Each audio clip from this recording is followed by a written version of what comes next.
Chess number 268 on stage. Chess number 268.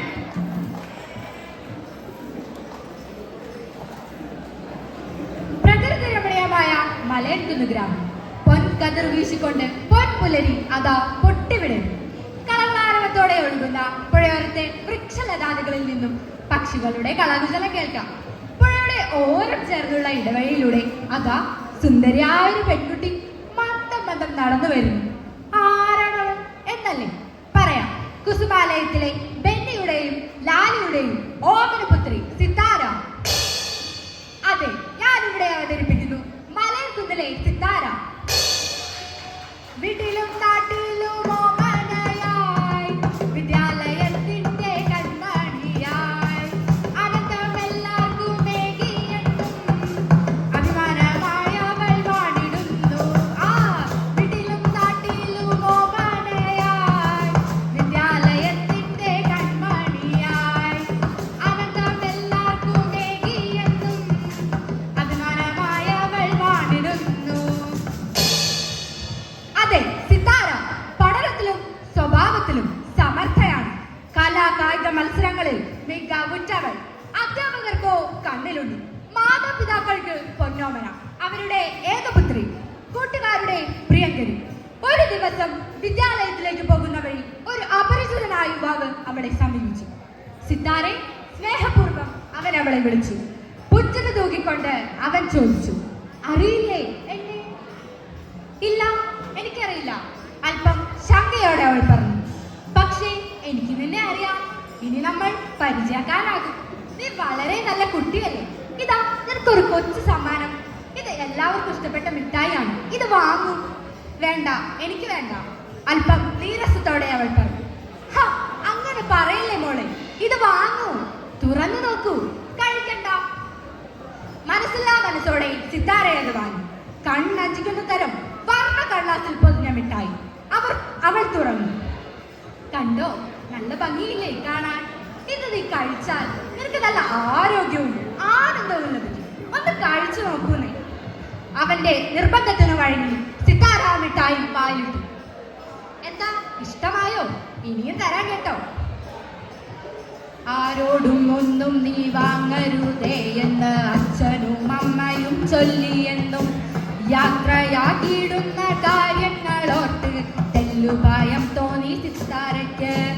ആരോടും ഒന്നും നീ വാങ്ങരുതേ എന്ന് അച്ഛനും അമ്മയും ചൊല്ലിയെന്നും യാത്രയാക്കിയിടുന്ന കാര്യങ്ങളോർത്ത് തെല്ലുഭയം തോന്നി സിത്താരയ്ക്ക്.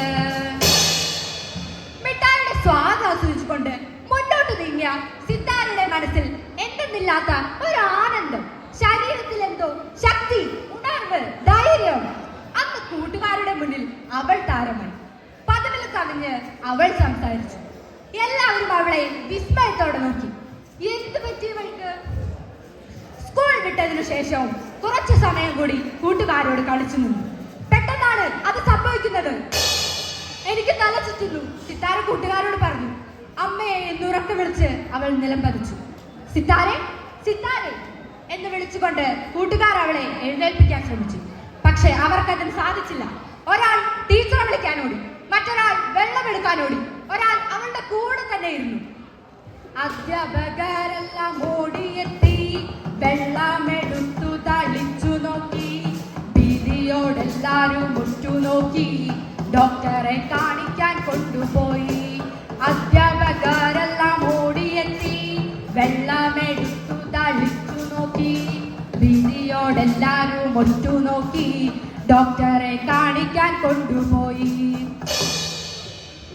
എന്നും 5 മണിക്കുള്ളിൽ തിരിച്ചെത്തുന്ന തന്റെ പൊന്നോമനെ കാണാതെ അമ്മ ലാലി പുഴയോരത്തേക്ക് കണ്ണും നട്ടു നോക്കിയിരുന്നു.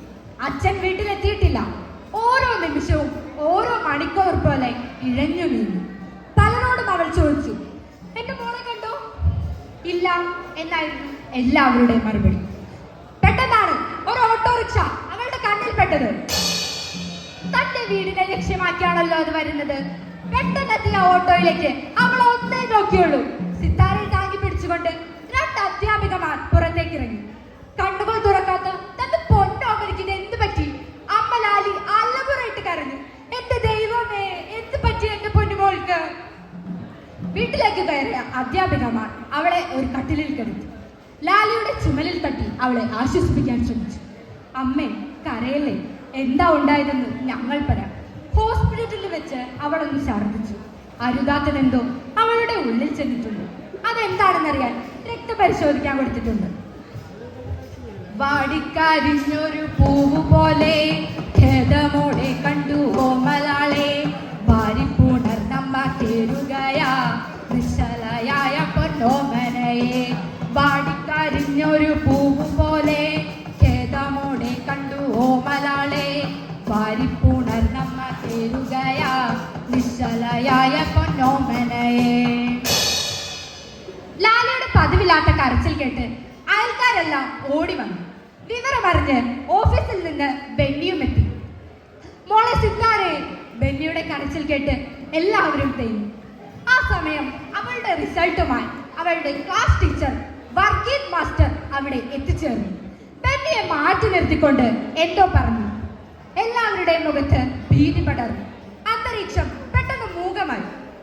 വർഗീസ് മാസ്റ്റർ പറഞ്ഞു, ബെന്നി, മാരകമായ വിഷമാണ് അവൾ കഴിച്ചത്. ഭാഗ്യത്തിന് ഛർദ്ദിച്ചത് കൊണ്ട് കാഠിന്യം കുറഞ്ഞു. എങ്കിലും മരുന്ന് കൊടുത്തിട്ടുണ്ട്. ഏകദേശം 2 മണിക്കൂറിന് ശേഷം ബോധം തെളിയുമെന്നാണ് ഡോക്ടറുടെ മറുപടി. ഞങ്ങൾ രാവിലെ ഒരുമിച്ചിരുന്നാണല്ലോ ഭക്ഷണം കഴിച്ചത്. പിന്നെ എങ്ങനെയാണ് മാരകമായ വിഷം അവളുടെ ഉള്ളിൽ ചെന്നത്? അവർ സംശയം പ്രകടിപ്പിച്ചു. ഇതിനോടകം ലഹരി വിരുദ്ധ സമിതി അറിയിച്ചതനുസരിച്ച് പോലീസുകാരും കണ്ടെത്തി. ജീപ്പിൽ നിന്നിറങ്ങിയ അവർ കുട്ടിയുടെ എല്ലാ കാര്യങ്ങളും ചോദിച്ചറിഞ്ഞു. കേസ് ഫയൽ ചെയ്ത് അന്വേഷിക്കാം എന്ന് ഉറപ്പു നൽകി അവർ തിരിച്ചുപോയി. സമയം കടന്നുപോയി. കണ്ണു പറിക്കാതെ നോക്കി നിന്നു മാതാപിതാക്കൾ തന്നോമനയെ. വേദനയോടവർ കേണു വീണു. കണ്ണു തുറക്കെന്റെ പൊന്നുമോളെ. കണ്ണു പറിക്കാതെ നോക്കി നിന്നു മാതാപിതാക്കൾ തന്നോമനയെ. വേദനയോടവർ കേണു വീണു. കണ്ണു തുറക്കെന്റെ പൊന്നുമോളെ. പൊന്നോമനയുടെ മുഖത്തു നിന്നും കണ്ണുകൾ പറിക്കാതെ ബെന്നിയും ലാലിയും അവളെ നോക്കി നിന്നു. എല്ലാ ദൈവങ്ങളെയും വിളിച്ച് അവർ പ്രാർത്ഥിച്ചു. വിളറി വെളുത്ത അവളുടെ കവിളിലൂടെ ലാലിയുടെ വിരലുകൾ മന്ദം മന്ദം ചലിച്ചിരുന്നു. പെട്ടെന്നാണ് സിത്താരയുടെ കൺപോളകൾ ചലനാത്മകമായി. അവൾ കണ്ണുകൾ തുറന്നു. അടുത്തിരുന്ന അച്ഛന്റെയും അമ്മയുടെയും മുഖത്തേക്ക് അവൾ മാറി മാറി നോക്കി. അമ്മേ, അതൊരു തീരാരോധനമായിരുന്നു. മോളെ, ലാലിയുടെ ഹൃദയതരകമായ വേദന. മോളെ സിത്താരെ, ബെന്നി ആശ്വസിപ്പിച്ചുകൊണ്ട് തന്റെ ചുമലിലേക്ക് ചാരിക്കെടുത്തുകൊണ്ട് പറഞ്ഞു, മോളെ, മോൾക്കൊന്നുമില്ല. നമ്മൾ നമ്മുടെ വീട്ടിലാണ്. ദൈവം നിന്നെ രക്ഷിച്ചു. അച്ഛനും അമ്മയും കൈവിടാതെ കൊച്ചു സിത്താരയെ പുൽകി മോതാൻ ദൈവത്തിനായിരം നന്ദി ചൊല്ലാം. കൈകളിൽ താങ്ങിക്കൊണ്ടോതി മെല്ലെ. അച്ഛനും അമ്മയും കൈവിടാതെ കൊച്ചു സിത്താരയെ പുൽകി മോതാൻ ദൈവത്തിനായിരം നന്ദി ചൊല്ലാം. കൈകളിൽ താങ്ങിക്കൊണ്ടോതി മെല്ലെ. രാത്രിയായി. സിത്താരയ്ക്ക് ലഘുഭക്ഷണം നൽകി അവളെ ഉറങ്ങാൻ കിടത്തി. അവളെ വേദനിപ്പിക്കാതിരിക്കാൻ കഴിഞ്ഞ കാര്യങ്ങളൊന്നും അവർ ചോദിച്ചില്ല.